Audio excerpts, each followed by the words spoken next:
Olá, eu sou a Angel e sejam bem-vindos a esse canal de variedades. Cada dia trarei para vocês um tópico, um tema diferente a ser narrado. E se você, assim como eu, gosta desse tipo de canal, gosta desse tipo de trabalho, se inscreva aí, deixe o seu like, compartilhe o vídeo com mais pessoas que também gostam. Ativem as notificações do canal para não ficar de fora e também deixe um comentário como forma de incentivo ao meu trabalho. E hoje trago para vocês cortes do canal Angel Black Contos de Terror, que sempre tem relatos de arrepiar. Lembrando que é meu outro canal. Se quiser ir lá conhecer, vai ser muito bem-vindo. E só assista se você não tiver medo de lobisomens. Bora lá? O relato é A Moça do Cemitério, a Adoção e o Lobisomem. Olá, Angel. Me chamo Lúcia, nome fictício, é claro. Hoje em dia já tenho 66 anos. Moro em uma fazenda bem no interior do Paraná. Faz pouco tempo que mudei, mas vocês entenderão isso no decorrer do relato. O que venho a relatar aqui para você e a todos os seus aterrorizados, lembrando que sou uma aterrorizada também, é algo sobrenatural a tal ponto que muitos poderão até não acreditar. Mas, por mais fantasioso que possa parecer o relato, é a história da minha vida e ainda é a minha realidade. Tudo teve início no ano de 1977. Eu estava prestes a completar 22 anos de idade e tinha acabado de me casar. Eu estava feliz, planejando tudo para minha festa de aniversário. Mas o destino, como sempre, não anda de acordo com o que planejamos.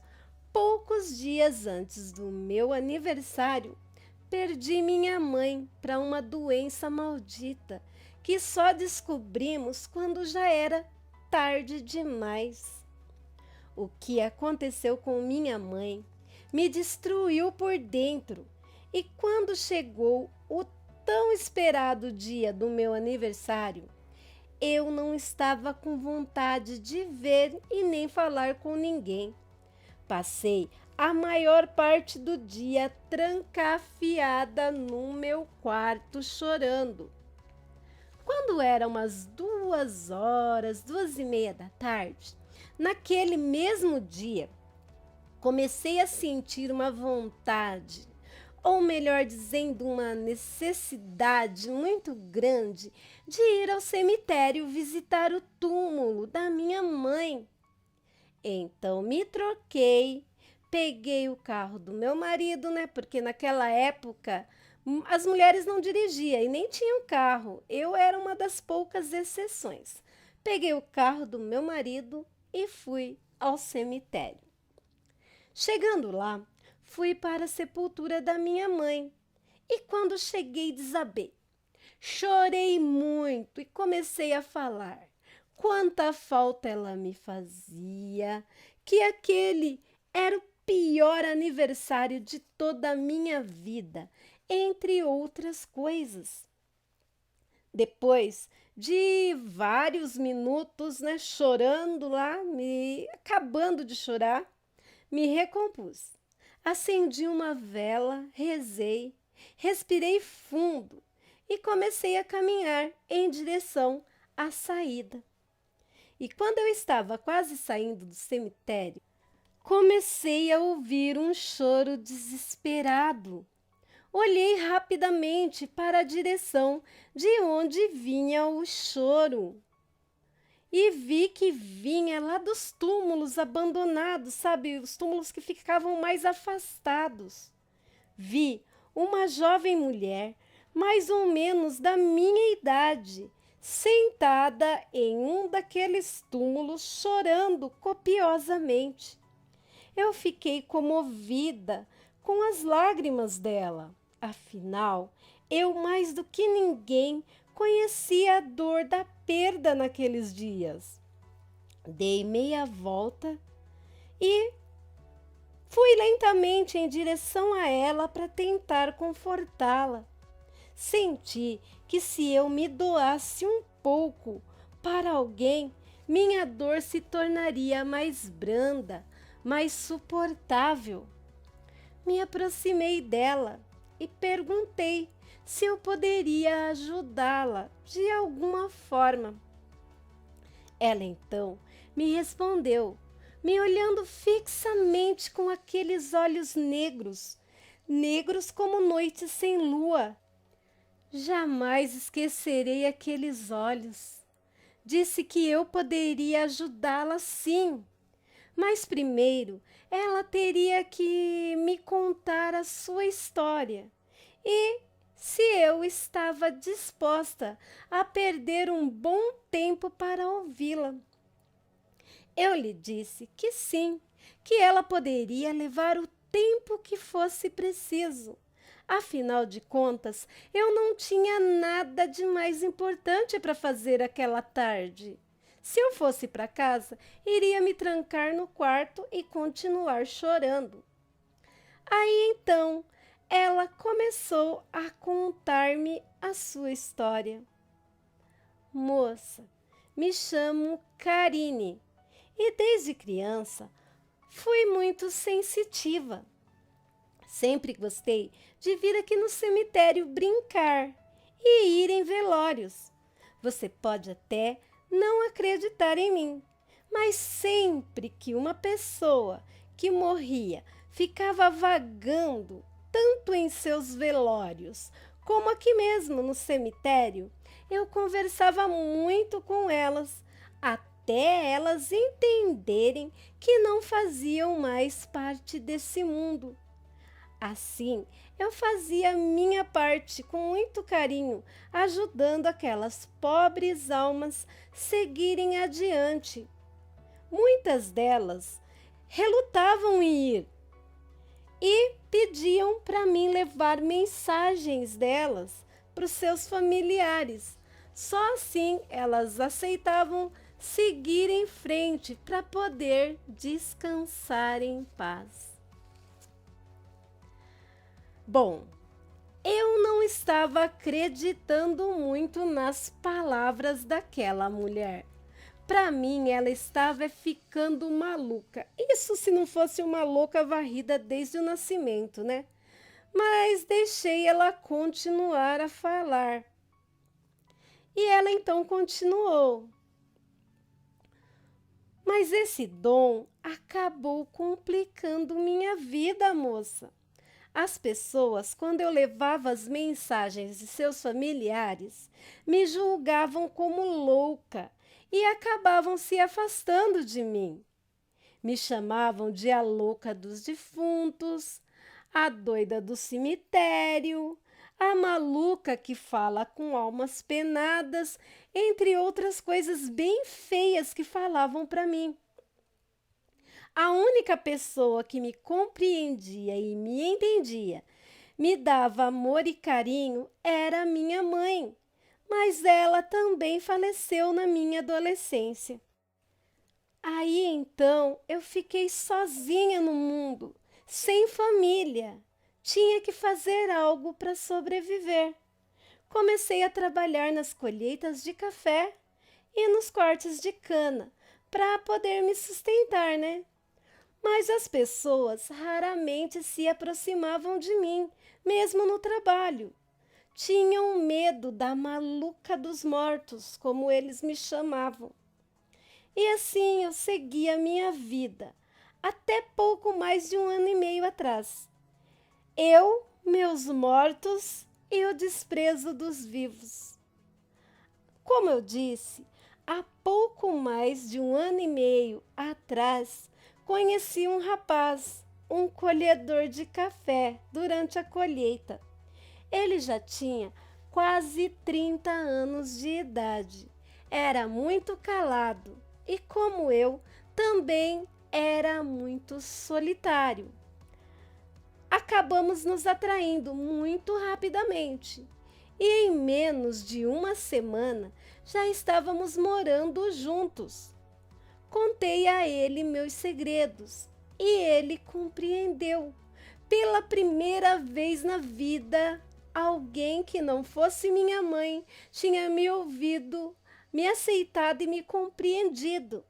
Ele pegou em minhas mãos e disse que todos nós tínhamos segredos e que ele não era diferente. Estávamos felizes juntos. Eu até estava grávida. Nós nos completávamos com nossa solidão. Tinha algumas noites que ele sumia misteriosamente e só voltava no outro dia de manhã. Mas, como ele me disse, ele também tinha seus segredos e eu respeitava. Eu não disse, moça, mas moro em uma casa afastada da cidade, aqui mesmo, pertinho do cemitério, quase entrando no mato. E há 2 noites atrás, vi meu mundo ruir. Meu esposo estava se preparando para mais uma de suas saídas noturnas. Mas, antes que ele saísse, uma caminhonete parou em frente da nossa casa. E dessa caminhonete desceu 2 homens armados. Meu esposo arregalou os olhos. Assustado demais, deu para ver o medo em seus olhos. Ele, tremendo, pediu para que eu fugisse e salvasse nosso bebê. Então, eu tentei sair pelas portas dos fundos, mas outra caminhonete chegou e me cercou. Me lembro de ter tomado um tiro e ter caído no chão. Depois disso, meu marido, quando me viu caída no chão, acho que ele achou que eu estava morta. Ele soltou um urro que não era nem de longe o som de um ser humano. E os olhos dele ficaram amarelos brilhantes. Um negócio que eu nunca vi em toda a minha vida. Vi o corpo dele mudando, pelos negros crescendo, e ele começou a rolar no chão, gritando e grunhindo. Ele estava se transformando em um monstro horrível, todo deformado. Mas enquanto ele rolava pelo chão, aqueles malditos homens das caminhonetes crivaram o corpo dele de balas e jogaram ele na caçamba ou carroceria da caminhonete, como se fosse um porco recém-abatido. Depois me arrastaram e me jogaram junto com ele. Conforme a caminhonete saculejava, eu via, pelo clarão da lua cheia, meu marido morto ali, do meu lado. Não sei da onde tirei forças e me joguei da caçamba da caminhonete e caí numa estrada de terra. E vi a caminhonete com o corpo do meu amado marido sumindo, sumindo noite adentro. Depois disso, só tenho flashes de memória. Primeiro, uma ambulância. Depois, um hospital em uma sala de cirurgia. Depois, em minha casa. Depois eu estava na minha casa, só que sem minha barriga, sem meu bebê na minha barriga. Não consigo entender o que aconteceu. Já tentei ir até o hospital perguntar o que houve com o meu bebê, mas não consigo. Só consigo vir da minha casa até o cemitério e do cemitério até a minha casa. Já estou assim há quase 2 dias. Você pode me ajudar, sim. Vai até o hospital para mim e diga que me conhece e pergunte do meu bebê. Não se esqueça, me chamo Karine e moro em uma casinha de pau a pique, aqui pertinho do cemitério. Olhei para ela incrédula. E ela continuou, parecia que estava ficando agressiva. Eu imploro, vai até o hospital. E começou a chorar desesperadamente, gritar. Aí eu acabei por medo, prometendo para ela que eu ia até o hospital. Saí andando bem rápido do cemitério, meio atordoada com as coisas que ouvi daquela doida. Assim que saí, olhei para trás na direção do túmulo onde ela estava sentada. Mas aquela mulher tinha desaparecido. Meio assombrada com a situação, corri até meu carro, entrei e travei as portas. Eu estava suando frio, tremendo, o coração palpitando. Eu não sabia o que estava acontecendo comigo, pois eu estava começando a cogitar a possibilidade de acreditar naquela história absurda daquela mulher. Onde já se viu ver fantasmas? Casar com lobisomem ou morar com lobisomem? A mulher não conseguir sair do cemitério, não conseguir ir para o hospital, era muita loucura. Comecei a dirigir bem devagar, pois eu estava meio tonta com aquela situação.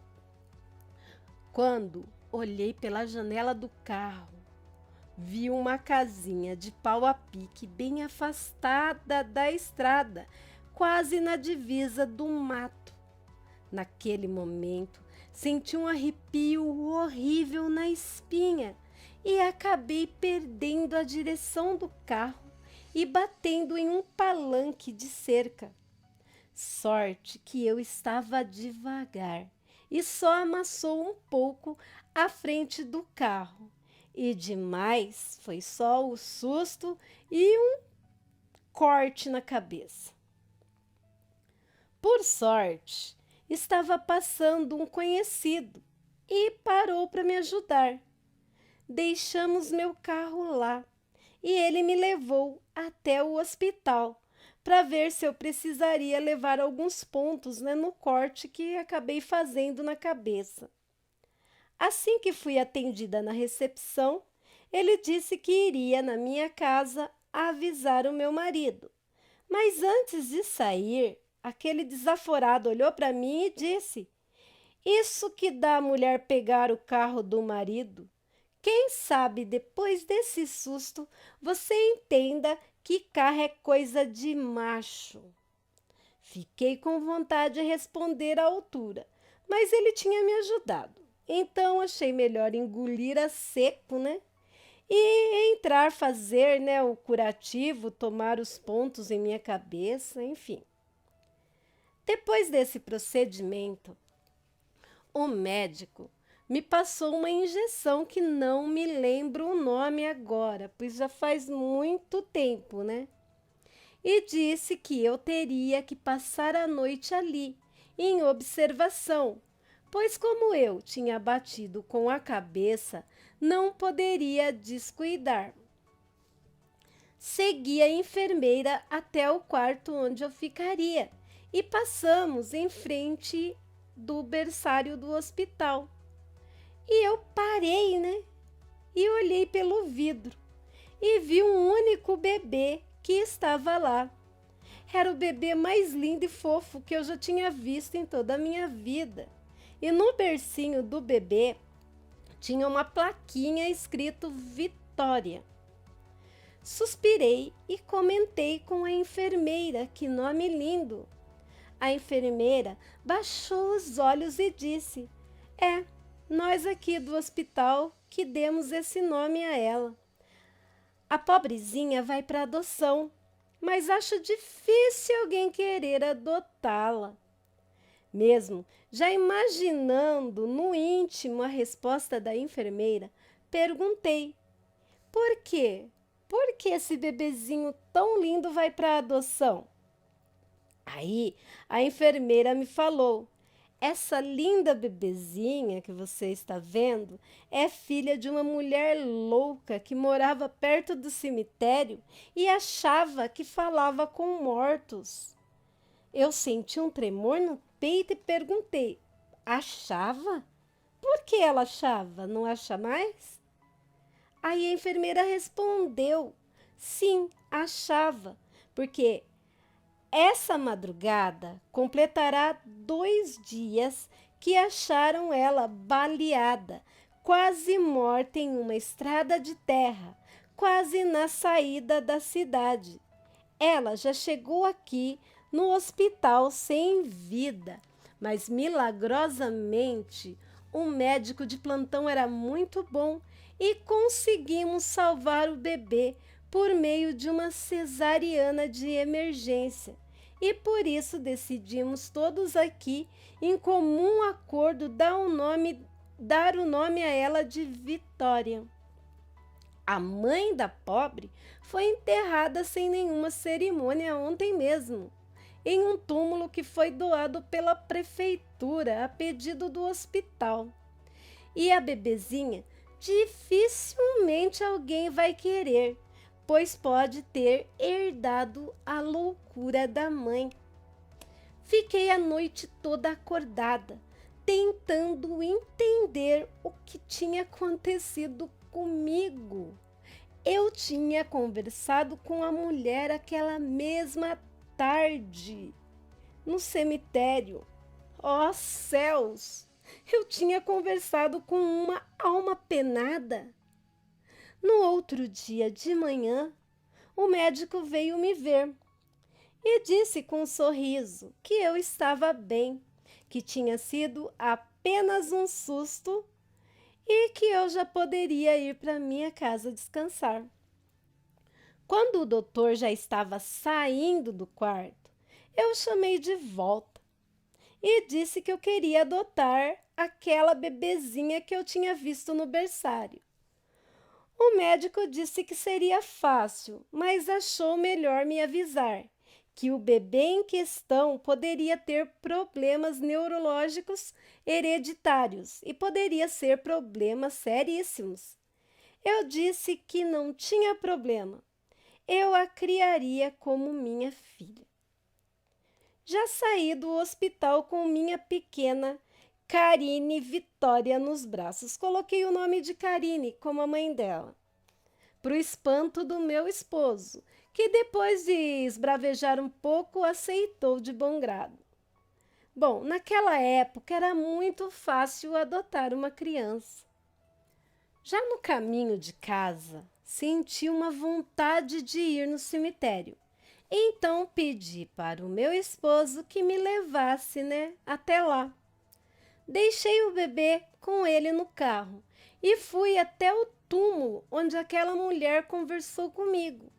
Me ajoelhei, rezei e disse para ela seguir em paz, pois a filha dela estava bem e que eu cuidaria daquela criança com todo o amor e carinho do mundo e mais, daria minha vida para proteger a dela.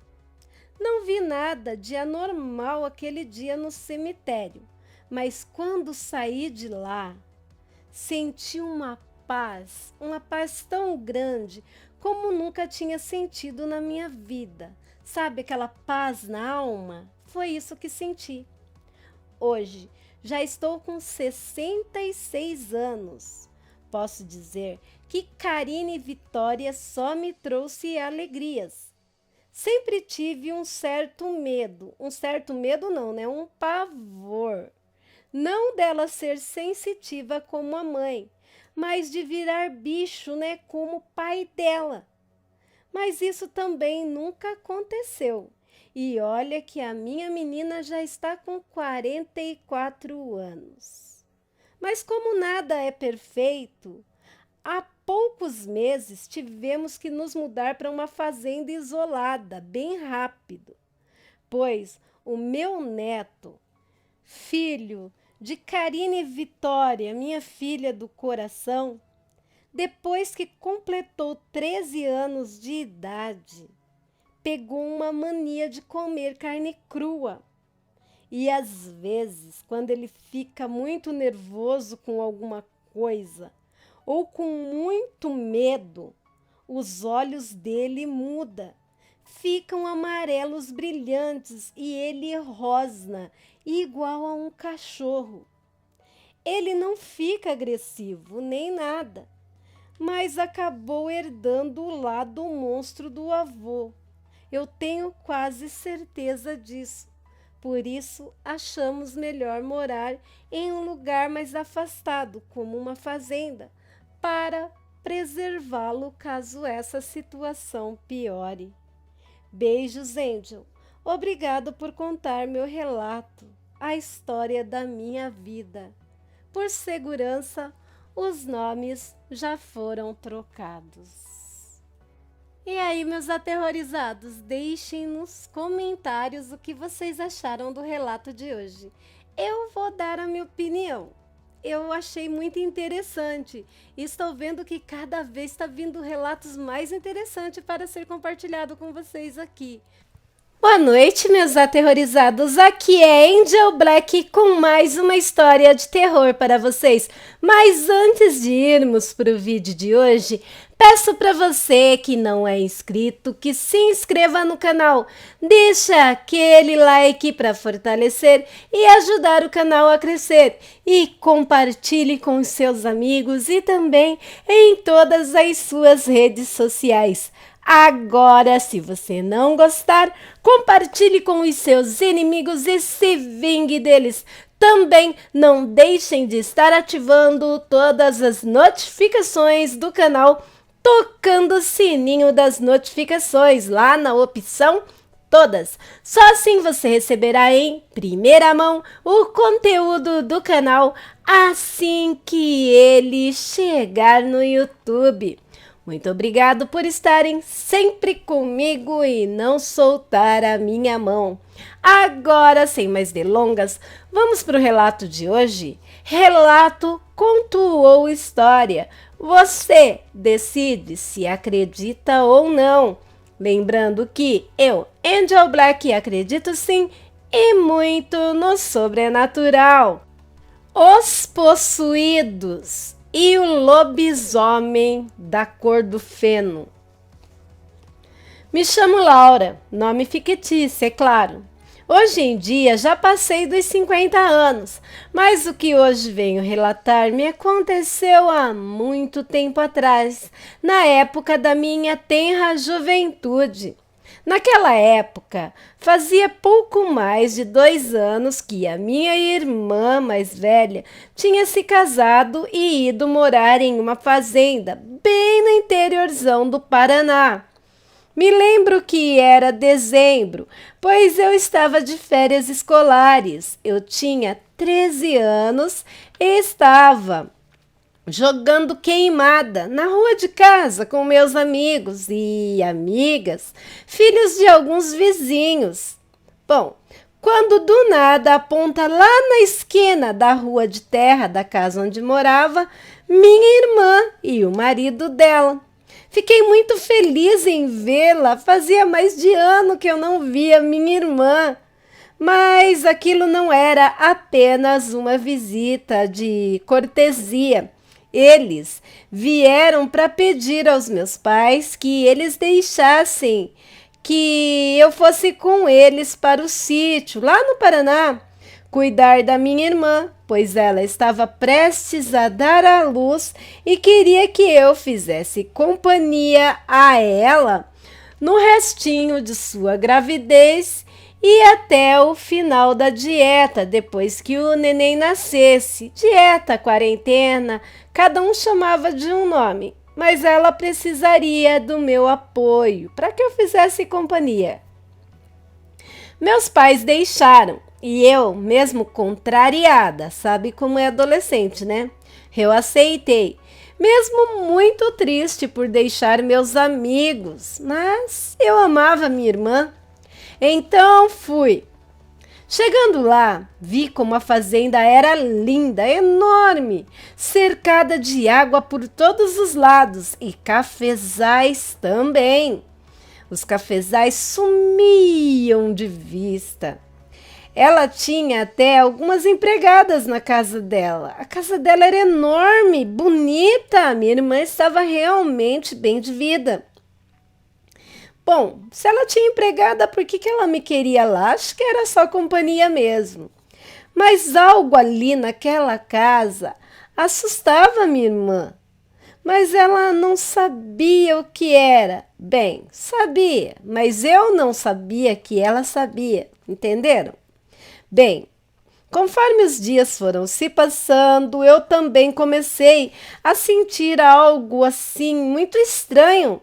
Comecei a ter pesadelos horríveis todas as noites, e em todos os meus pesadelos eu via minha irmã em volta em meio de uma névoa negra bem densa, me pedindo ajuda, e ia sumindo naquela névoa com um choro de bebê ao fundo e uma risada macabra de mulher.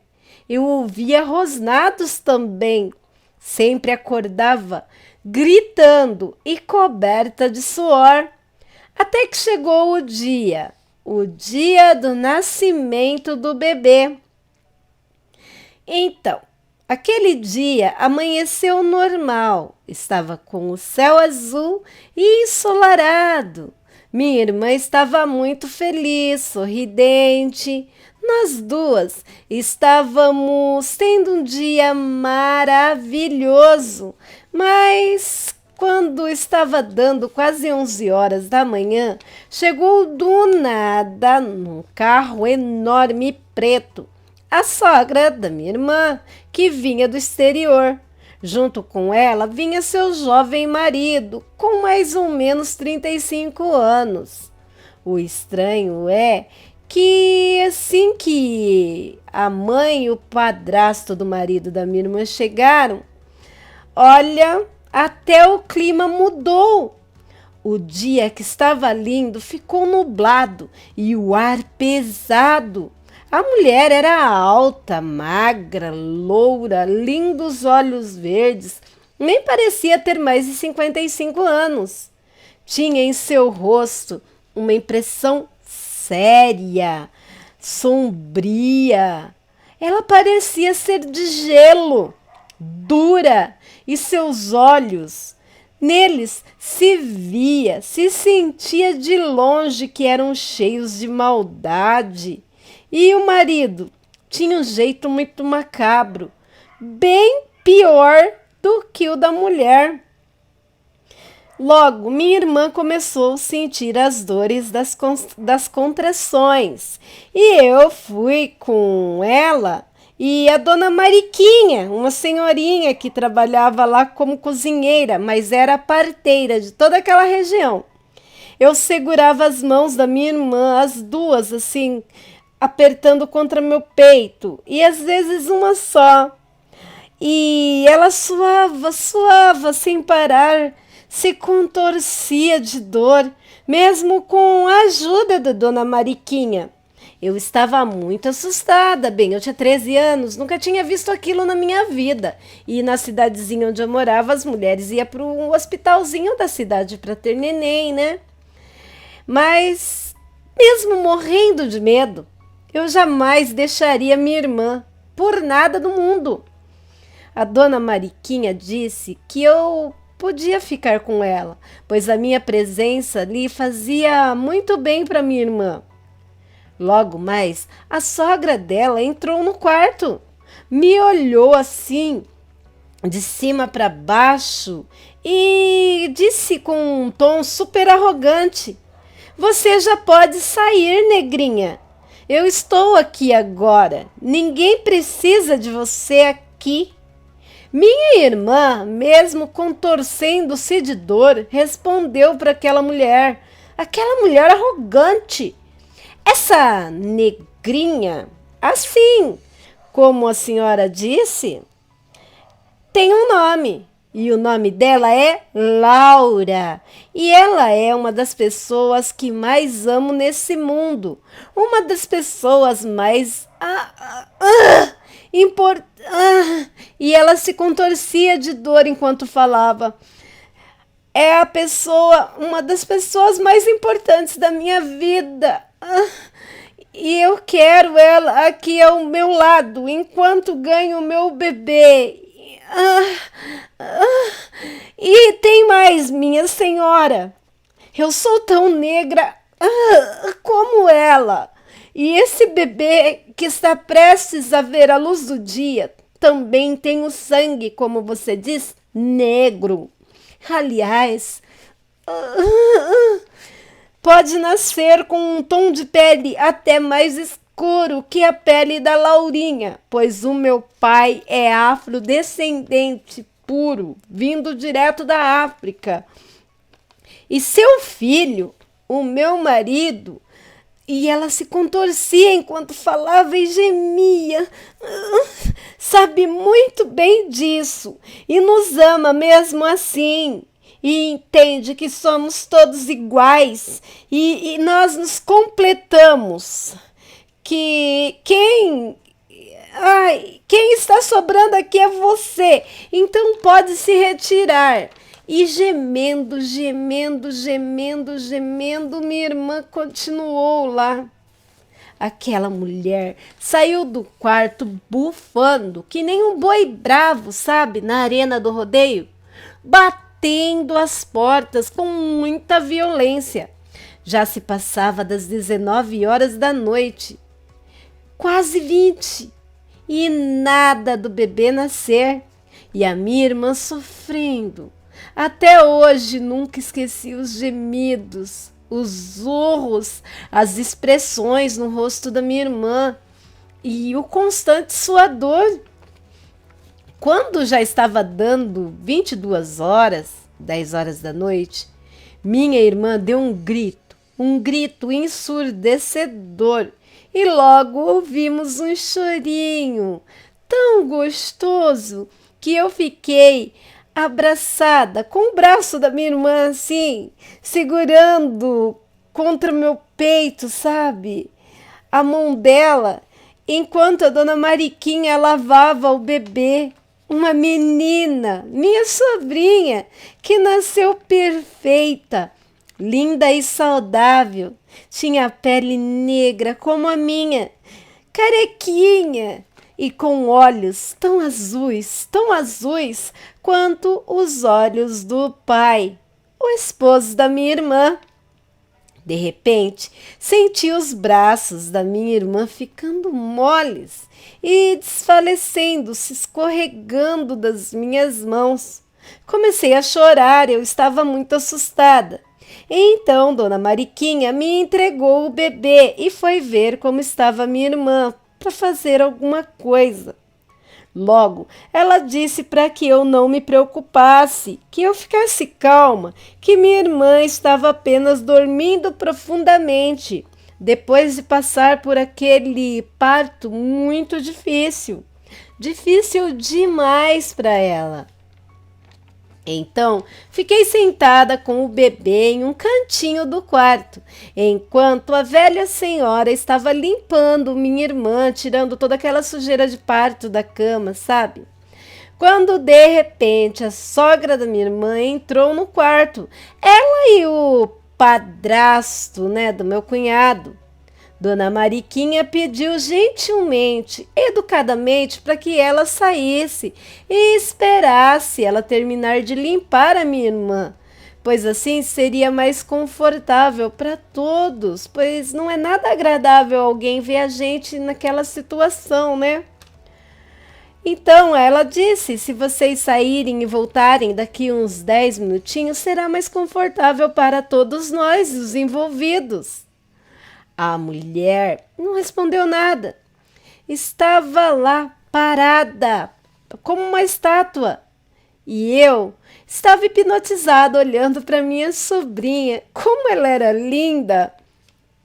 Mas mesmo não querendo olhar para aquela mulher horrível e arrogante, não sei porquê, Resolvi erguer a cabeça e olhar para aquela mulher.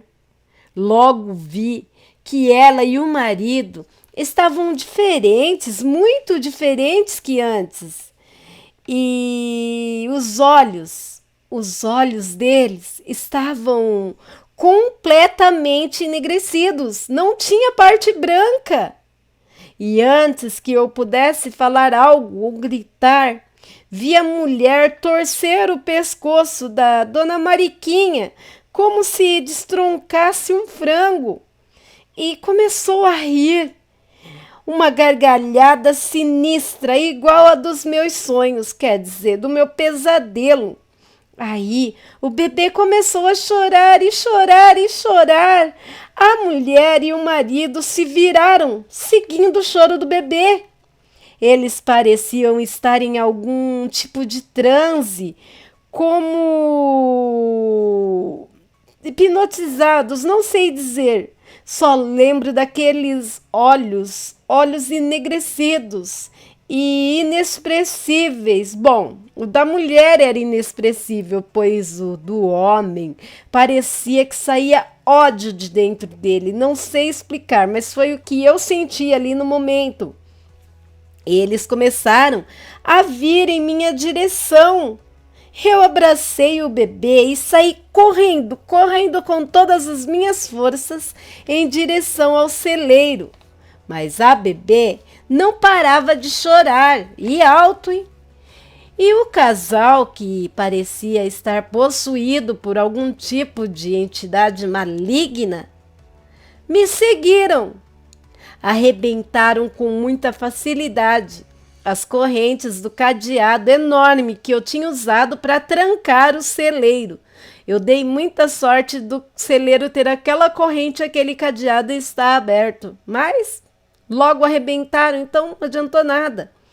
E aí eles foram ao meu encalço. Eles queriam o bebê. Eles estavam fazendo de tudo. Eles queriam que eu entregasse a criança de tudo quanto é jeito. O homem falava com uma voz inexpressiva. Me entregue a criança e sobreviva. Talvez sobreviva. E eu ali com medo, muito medo. Abracei a pequena bebê e fui me afastando, dando passos para trás, assim, um atrás do outro. Logo escorreguei e caí em cima de um monte enorme de feno. O medo daquele casal possuído, sei lá por que, era tanto que eu não percebi que um monte de feno começou a se mover. E do meio do feno começou assim a se levantar um bicho horrível. Uma criatura de uns 2,5 metros de altura, bem forte, peludo, com garras e dentes enormes, babava, urrava, tinha uns olhos amarelos muito brilhantes, um cheiro forte de amônia. Eu queria correr, mas minhas pernas pareciam um macarrão cozido, pois eu não tinha forças para me levantar. Achei que seria o meu fim, o meu e o da bebezinha, minha sobrinha. De um lado, 2 seres demoníacos e, praticamente do meu lado, um enorme lobisomem caramelo, da mesma cor do feno. Abracei minha sobrinha e comecei a chorar. Quando aquele ser meio homem, meio lobo, um ser monstruoso, uma quimera, começou a arfar e a me farejar. Ele arrancou o coeiro que enrolava o bebê com os dentes e começou a cheirar o bebê. Quando ele cheirou aquele nenenzinho no meu colo, por uma pequena fração de segundos posso até jurar que vi aqueles olhos amarelos acesos como faróis ficarem azuis, um azul calmo, mas muito rápido. Logo se acenderam de novo e aquele ser deu um salto por cima de mim e do bebê, urrando, sabe? Parecia que ele queria se rasgar com as unhas, grunhindo e arfando, uivando. Olha, era tanta coisa que eu quase enlouqueci. Ele se embolou com o casal de seres possuídos, que, mesmo sendo bem menores que ele, eram igualmente fortes. Mas o homem, a mulher também, apesar de ser bem forte, era mais fraca. O lobisomem caramelo logo deixou a mulher muito machucada. Durante o embate, ele jogou ela contra a parede do paiol e deu para ouvir estralos dos ossos das costelas dela se quebrando. Depois, ela acabou desacordada ali no chão. Mas o marido dela, aquele jovem, parecia estar mais forte ainda. Ele grunhia, ele urrava igual o lobisomem. Mas o lobisomem rasgava ele com as garras e dentes, mas ao invés de sangrar, ele soltava um líquido preto gosmento que fedia a carne podre. Ele não caía. Coloquei o bebê numa moita de feno, assim, sabe? E peguei uma ferramenta que eu não sei o nome, mas parecia um garfo, sabe, de comer comida, só que bem grande. E enfiei naquele homem possuído, sei lá por quê. Voltei correndo até o monte de feno, peguei o bebê que eu tinha soltado lá, para enfiar o garfo, né, no ser. Foi quando ele olhou para mim e começou a vir na minha direção, simplesmente arrancando o garfo do corpo, como se não sentisse dor. Foi quando o lobisomem arrancou-lhe a cabeça com os dentes e depois, com uma ferocidade, sabe, que eu não sei explicar, ele despedaçou o homem demônio em muitas partes, mas logo caiu no chão. Assim que tudo terminou, se acabou, a sogra da minha irmã deu um grito, se contorcendo, um grito ensurdecedor e desmaiou de novo.